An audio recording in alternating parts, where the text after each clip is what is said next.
परमेश्वर कृपेने एका नवीन सप्ताहाला आपण सुरुवात करीत आहोत.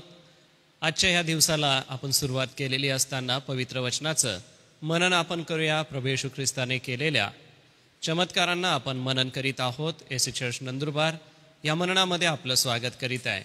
मी रेव्हरंट विश्वास पाडवी यांना पुढे येण्याची विनंती करेन. विजय संगीतातून गीत नंबर 35 आणि उपासना संगीत गीत नंबर 315, क्षमा करा, विजय संगीत गीत नंबर 36 आणि आराधना संगीतामध्ये 93 नंबरचं प्रभू माझा सर्व मार्गी कोण मित्र येशुवानी या चालीवर गाऊया.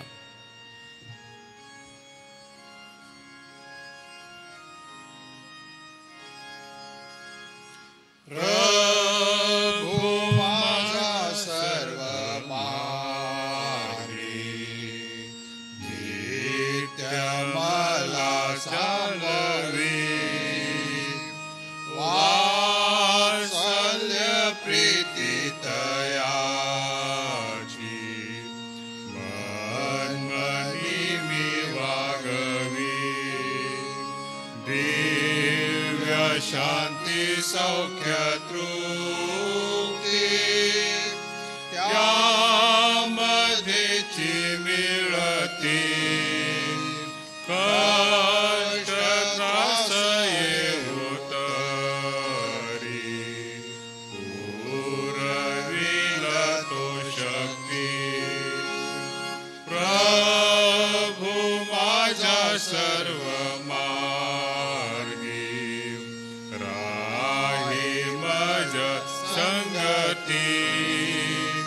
चूक तुम्ही मागे जरी तरी मज सावरी.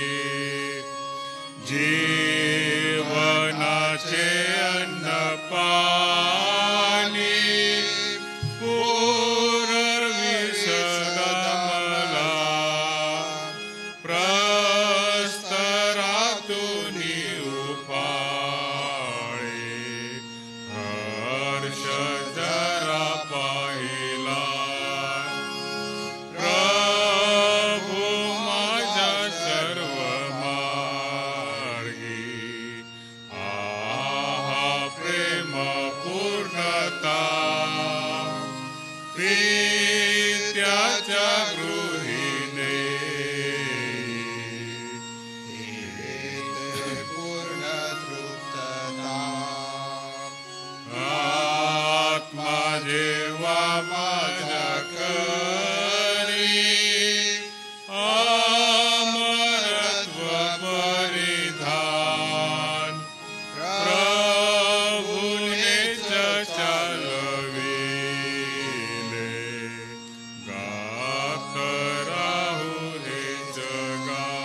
पाडवी यांना थांबायची विनंती करतो.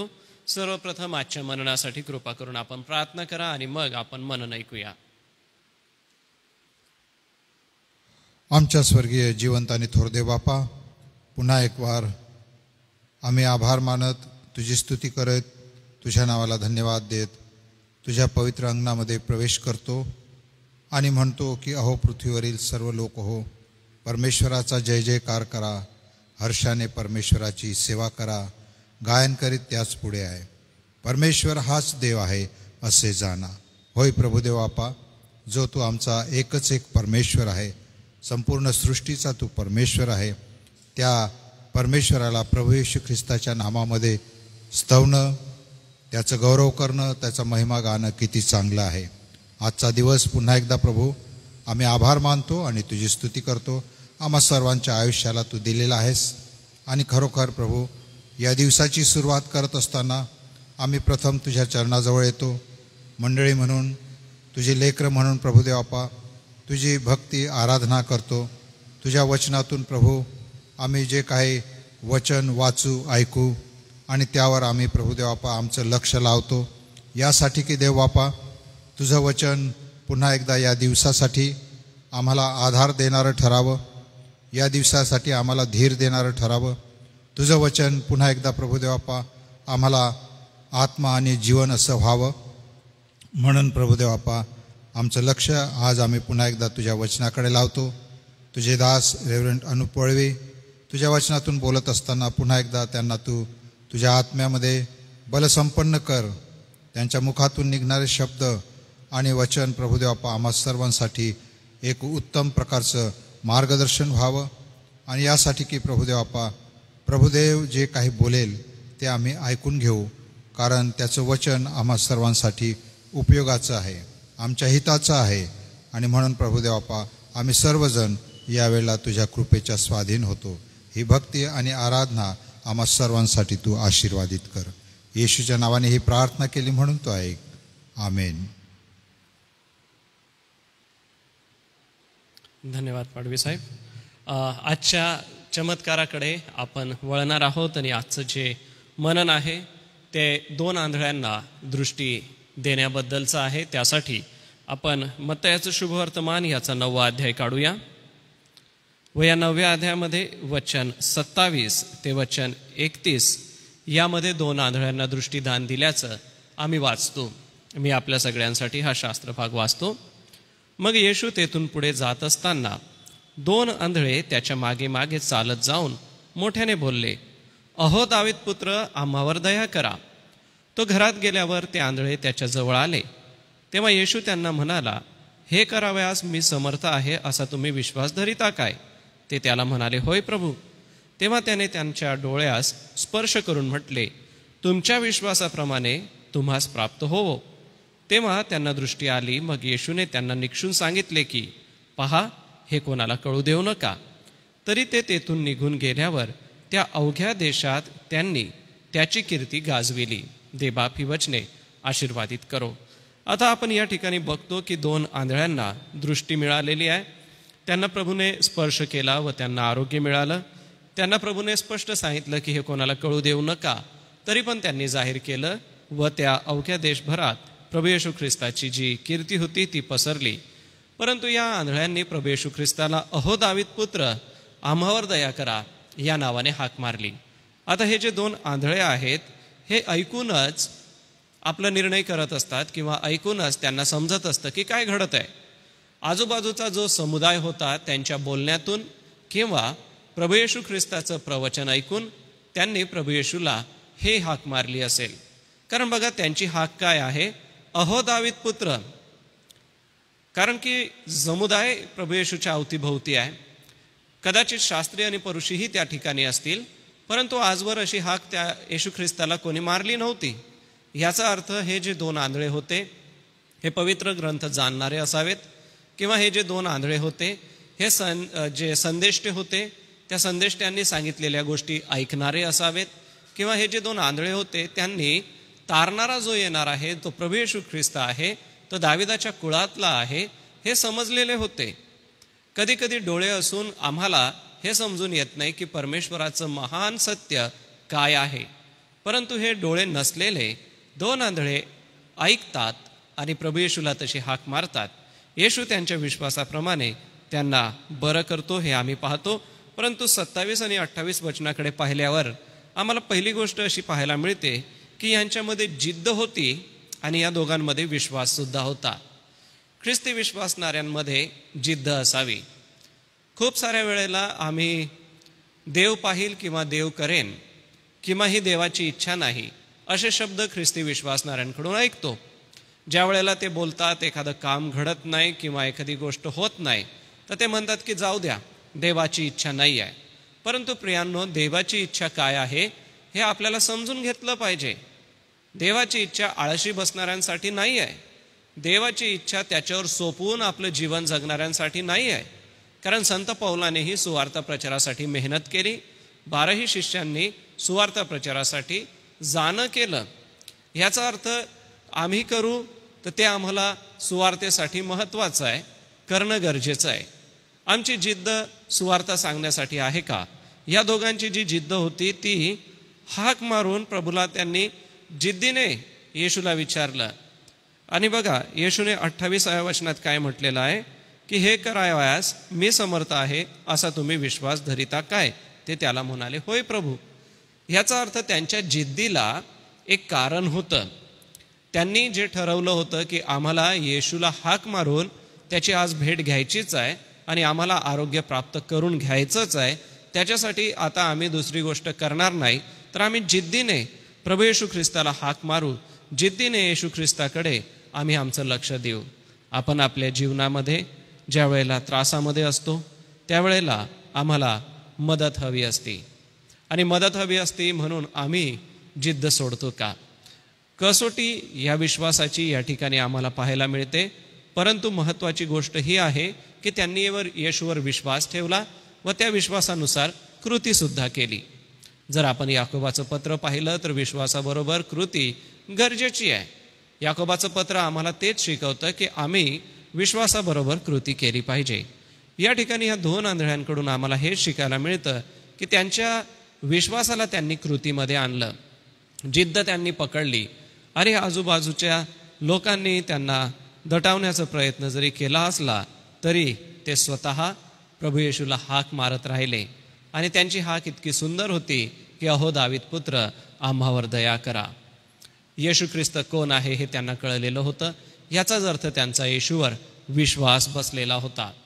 आज आम्ही स्वतःला विश्वासणारे म्हणवतो, परंतु तेवढ्या जिद्दीने आमच्या प्रभूला हाक मारतो का? आम्ही प्रभूला हाक मारत राहिलं पाहिजे. आम्ही त्याच्याकडे आळव न केलं पाहिजे. आळवणे म्हणजे त्याला आपण हाक मारणे, सदैव त्याच्या सानिध्यात राहणे, हे कर्तव्य तुमचं आणि माझं आहे. आज विश्वासणारे म्हणून तुम्ही आणि मी आपल्या प्रभूला कशा रीतीने हाक मारतो ह्याचा आपल्या मनामध्ये घ्या, व आपली जिद्द परमेश्वराप्रती आहे का? आपला परमेश्वराप्रती तेवढा विश्वास आणि तेवढं कार्य आहे का? दुसरी गोष्ट म्हणजे 29-30 या वचनामध्ये आम्हाला वाचायला मिळतं.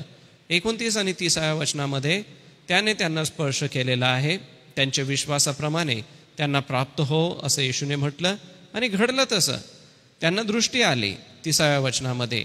याचा अर्थ तुम्हाला तुमच्या विश्वासाचं फळ नक्कीच मिळेल. प्रत्येक ख्रिस्ती विश्वासणाऱ्याला त्याच्या विश्वासाचं फळ नक्कीच मिळेल. आमचा प्रभू अर्ध्यात सोडणारा नव्हे. आमचा प्रभू हाक मारल्यानंतर तोंड फिरवणारा नव्हे. आमचा प्रभू हा नेहमी सहाय्य करणारा आहे. तुमच्या विश्वासाप्रमाणे तुम्हाला प्राप्त हो हे शब्द प्रभू येशू ख्रिस्ताचे आहे, आणि हे जे शब्द आहे ते आम्हाला परमेश्वराच्या समक्षतेचा आणि सामर्थ्याचा अनुभव देतात. यातून आम्ही हे शिकतो की आमच्या प्रभूवरचा आमचा विश्वास किती आहे. विश्वास हा केवळ शब्दाने नव्हे तर तो कृतीनेही असला पाहिजे, जसं की या लोकांनी केला. आज तर आम्ही डोळस आहोत, आम्हाला दिसतं, आम्हाला समजतं, आम्ही पाहू शकतो, परंतु आमच्या कृतीमधून ते दाखवतो का? यांनी ती कृती करून दाखवली. बघा, शारीरिक अडचणी आहेत त्यांना, मर्यादा आहेत त्यांना, परंतु त्या अडचणींपेक्षा, त्या मर्यादेंपेक्षा त्यांनी येशूवर दृढ विश्वास टाकला. त्यांनी आपल्या विश्वासाला कसोटीला लावलं आणि विश्वासाप्रमाणे त्यांना प्राप्त झालं. तिसरी गोष्ट म्हणजे 30-31 या वचनामध्ये आम्हाला पाहायला मिळते, येशूने म्हटलं की हे कोणाला सांगू नका. बरं, येशूने कसं सांगितलं? निक्षून सांगितले. बघा, 30व्या वचनाच्या 2ऱ्या ओळीमध्ये येशूने त्यांना निक्षून सांगितले. निक्षून सांगितले म्हणजे फार वॉर्निंग देऊन खूप स्ट्रिक्ट त्यांना सांगितलं की हे कोणाला सांगू नका.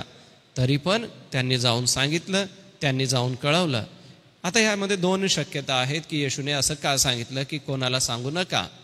तर त्याला पहिलं कारण असं म्हणजे प्रभू येशू ख्रिस्ताविषयी जे त्यांनी सांगितलं ते ऐकल्यानंतर लोकांची गर्दी येशूच्या मागे नक्कीच असणार आहे, आणि लोक येशूला सुवार्ता प्रचारासाठी किंवा त्या परिसरामध्ये फिरण्यासाठी अडचण करू शकतील, म्हणून येशूने सांगितलं नाही असं अभ्यासकांचं म्हणणं आहे. परंतु ज्यांच्यावरती उपकार झालेला होता, ज्यांना प्रभूने आशीर्वादित केलं होतं, त्यांनी संपूर्ण जगभरामध्ये ही सृष्टीची घोषणा केली. कारण की अवघ्या देशभरामध्ये प्रभू येशू ख्रिस्ताच्या या वार्तेला त्यांनी सांगितलं, आणि ही वार्ता सगळ्यांपर्यंत पोचली. एक वचन आपणासमोर वाचू इच्छितो. मार्काचा 10वा अध्याय हा देखील आपण काढूया, आणि या 10व्या अध्यायामध्ये वचन 46 बघा. मार्क 10:46. नंतर ते यरिहोस आले. मग तो, त्याचे शिष्य व मोठा लोकसमुदाय यरिहो सोडून जात असता तिमयाचा मुलगा बार्तिमय हा आंधळा भिकारी वाटेवर बसला होता. तेव्हा हा नासरेतकर येशू आहे हे ऐकून तो मोठ्याने म्हणू लागला, अहो दावीद पुत्र, येशू माझ्यावर दया करा. तेव्हा त्याने गप्प राहावे म्हणून अनेकांनी त्याला धमकावले, पण तो अधिकच ओरडू लागला, अहो दाविदाचे पुत्र, माझ्यावर दया करा. तेव्हा येशू थांबून म्हणाला, त्याला बोलवा. मग ते त्या आंधळ्याला बोलावून म्हणाले, धीर धर, उठ, तो तुला बोलावित आहे. तेव्हा तो आपले वस्त्र टाकून उठला व येशूकडे आला.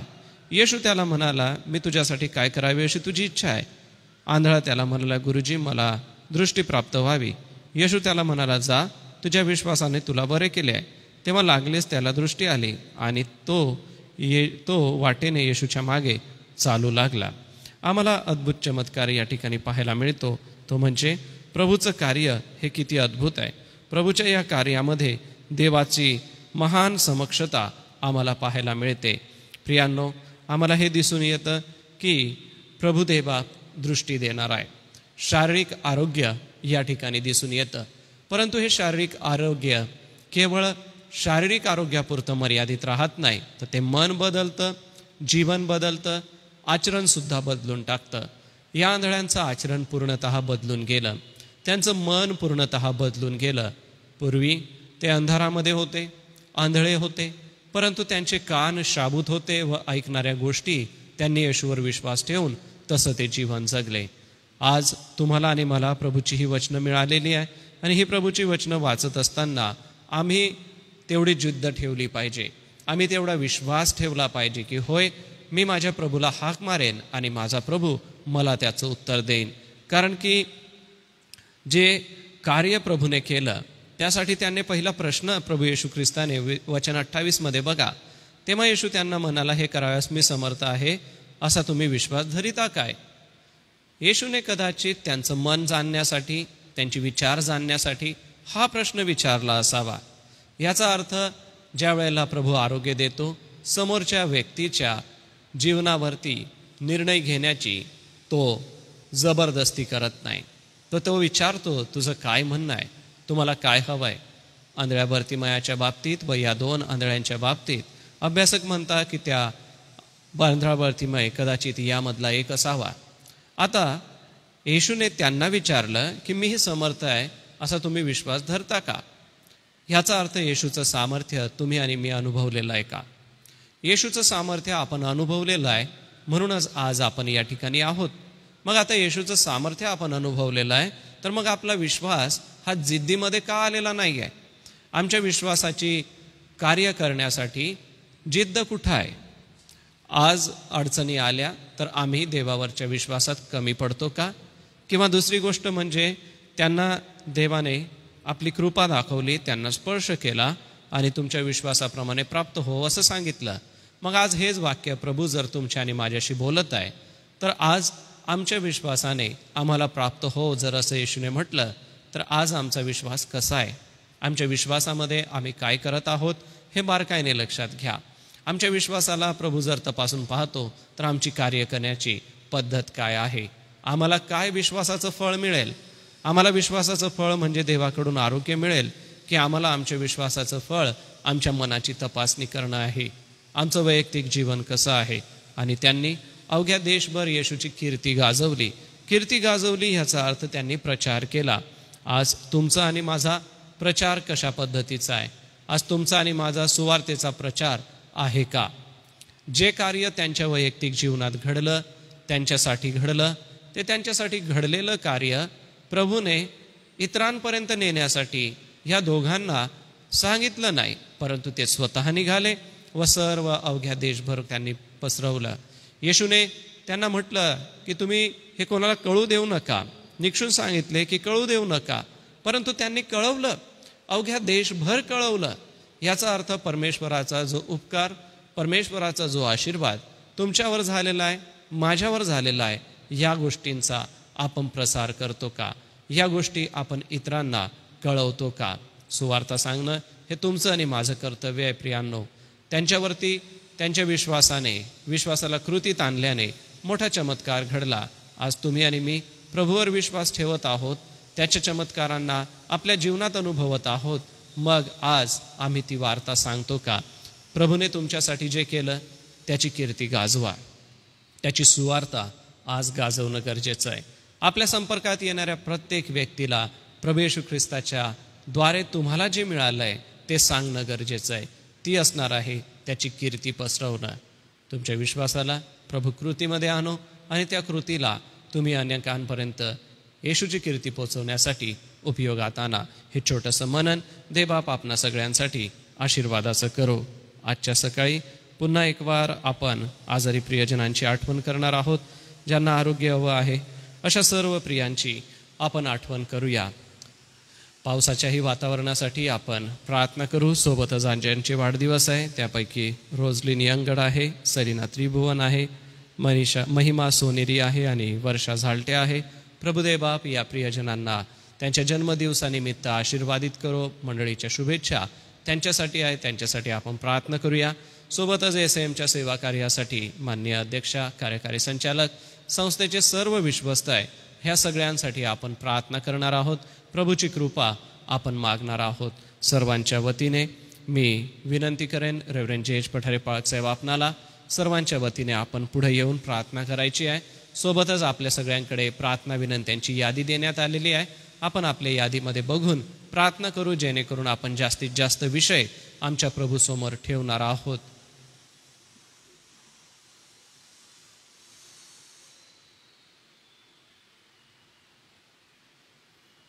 आमच्या गौरवी प्रभू, आम्ही मनापासून धन्यवाद देतो आजच्या दिवसाबद्दल.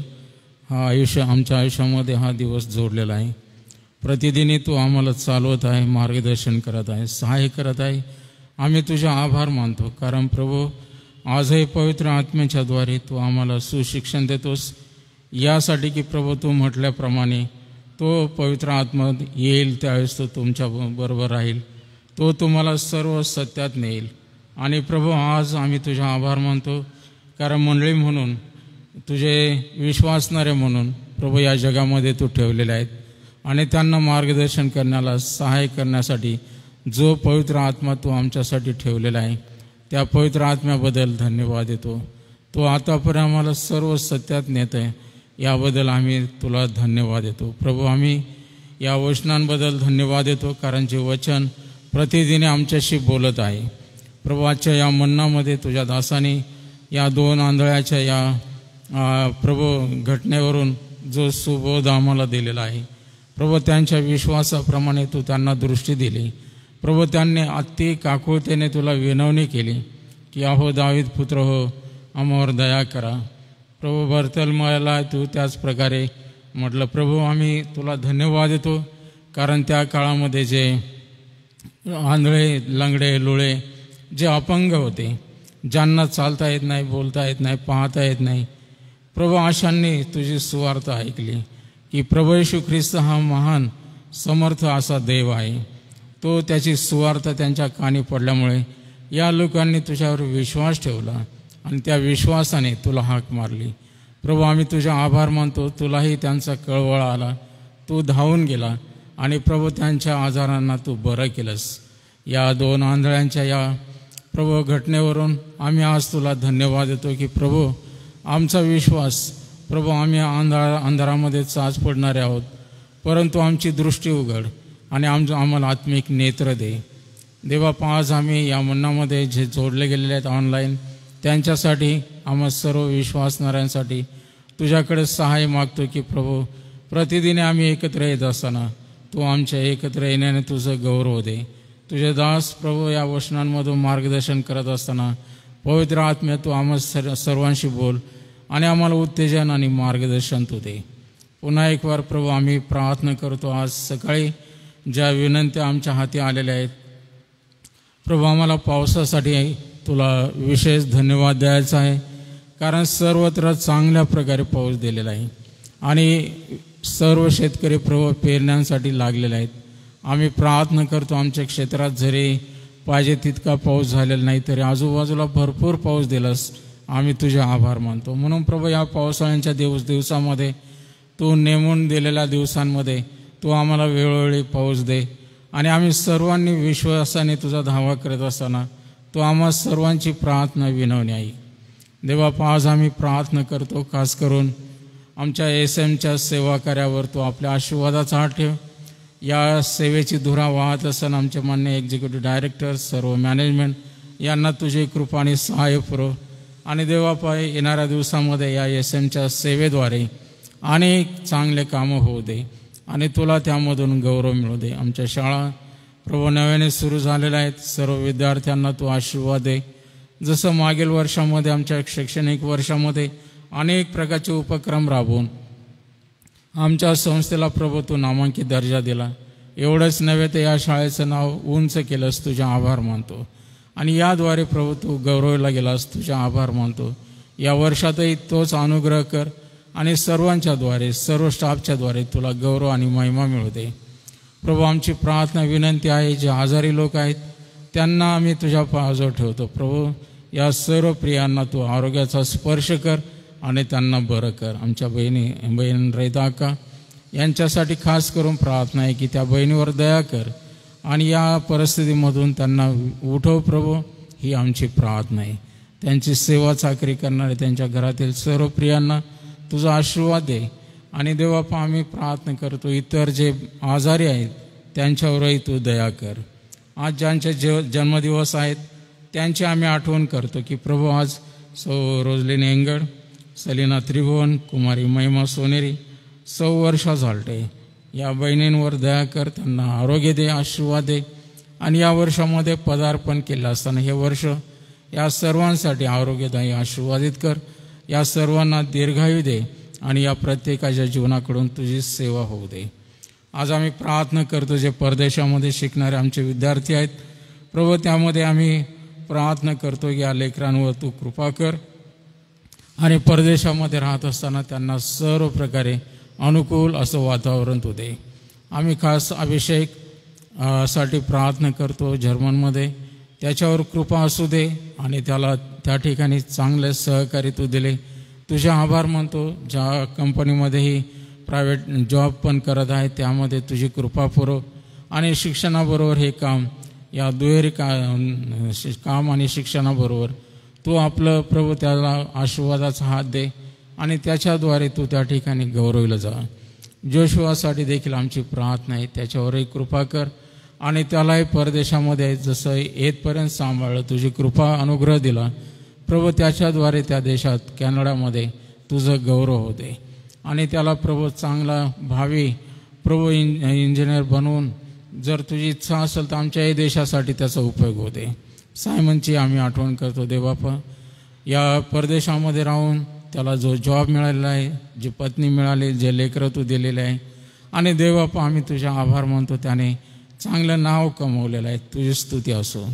म्हणून प्रभू स्वीडन देशामध्ये त्याची मिनिस्ट्री आशीर्वादित कर, त्याच्या लेकरांवर तुझी कृपा असू दे आणि हा संपूर्ण परिवार प्रभू तुझ्या आशीर्वादाने भरलेला असू दे. भारत देशाप्रती त्यांची आस्था असू दे आणि देवबापा येणाऱ्या काळात त्यांच्याबरोबर आमचे प्रार्थनेच्याद्वारे संबंध जोडलेले असू दे.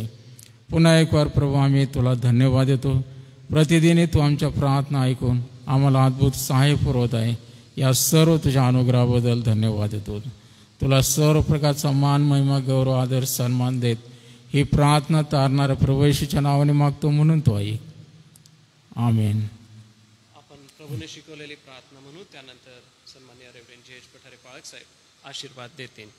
हे आमच्या स्वर्गातील पित्या, तुझे नाव पवित्र मानिले जाऊ, तुझे राज्य येऊ, जसे स्वर्गात तसेच पृथ्वीवरही तुझ्या इच्छेप्रमाणे हो.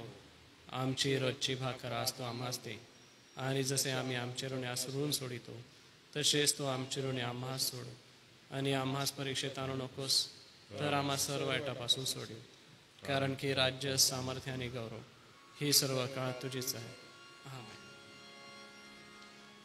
आणि आता आपल्या तारणाऱ्या प्रभू येशूच्या प्रीती, देवबापाची कृपा आणि पवित्र आत्म्याची सहभागिता या ऑनलाईन जोडले गेलेल्यांबरोबर, जे चर्चमध्ये जमलेल्या आम्हा सर्वांबरोबर, देवाची मंडळी आणि इस्रायल राष्ट्र याबरोबर आता आणि सदा सर्व काळ असो. आमेन. ख्रिस्त पवित्र शांती सत्प्रीती शोभा सौंदर्य माझी या जीवनी येशू पवित्र तू शुद्ध मज करी तुझे सौंदर्य दिसो या जीवनी.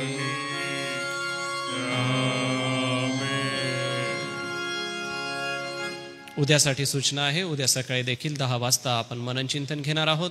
उद्या सन्मान्य रेव्हरेंड जी एच पठारे पाळक साहेब वचनाची सेवा करतील. सर्वांना सलाम.